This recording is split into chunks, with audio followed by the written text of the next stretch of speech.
आज आमचे मित्र दीपक भाई केदार, मी आणि दीपक भाई केदार जवळपास 25 वर्षापासून आमचा मित्रपणा आहे. भारी बहुजन महासंघा बाळासाहेब आंबेडकर यांच्या सोबत आम्ही दोघांनीही काम केलं आहे. भाईचा प्रवास अत्यंत दुःखदायक आहे. आज आंबेडकरी चळवळीमध्ये अख्खा महाराष्ट्र ते पिंजून काढत आहे. अन्याय अत्याचाराच्या अनेक घटनेला त्यांनी वाव दिली. दीपक भाईची परिस्थिती मी जाणून आहे. आज आंबेडकरी चळवळीमध्ये ते काम करत असताना राहायला घर नाही, फिरायला गाडी नाही.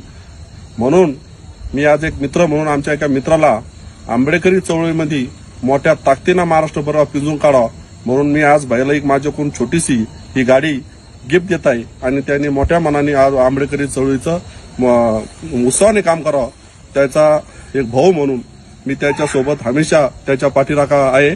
आणि भाईंना मी विनंती करतो की एक छोटीशी भेट त्यांनी स्वीकारावी.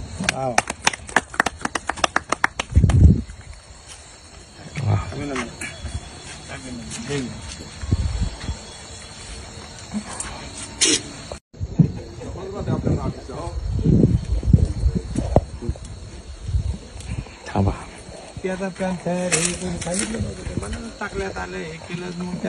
आज अचानक नेहमीप्रमाणे आम्ही आमचे भाऊ सुधाकरभाई निकाळजे यांना भेटायला येतो. आल्यावर त्यांनी बघितलं माझी जी गाडी तिची अवस्था पाहिली, पण माझ्याही डोक्यात नव्हतं की त्यांनी काही माझ्याबद्दल काही कल्पना त्यांच्या डोक्यात सुरू आहे. तुम्ही महाराष्ट्र फिरता, तुम्हाला गाडी नीट नाही, काही झालं समाजाचं रक्षण करताना याची जाणीव त्यांना ती निर्माण झाली. आणि भाई कायम माझ्या पाठीशी या चळवळीत फिरण्यासाठी ताकद देत राहतात.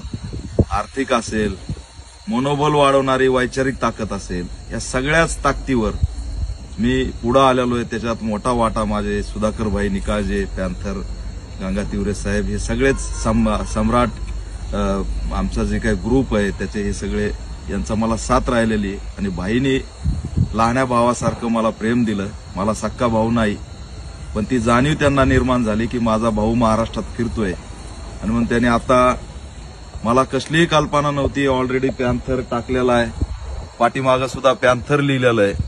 आणि त्यांनी माझ्यासाठी या सफारी गाडीची व्यवस्था केली.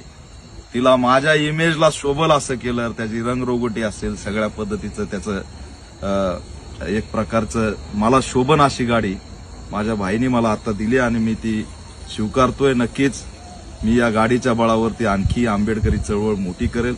अनेक फोन येतात, अनेक जाती धर्मासाठी मी लढतो, अनेक वेळा केसेस झाल्या, पण मला कुणी विचारत नाही की बाबा तू फिरतो कसा, खातो काय. पण माझ्या या भाईनी कायमस्वरूपी मला माझ्या भाकरीपासून ते संघर्षापासून साथ दिली. मी खरंच या चळवळीच्या वाटेवरती असे सहकारी मिळाले, त्यांचा मी एक आभार व्यक्त करतो. आणि नक्कीच पुन्हा चळवळ उभा करण्याचा मी प्रयत्न करेल अशी आशा आणि अपेक्षा बाळगतो. तुमचा आभार.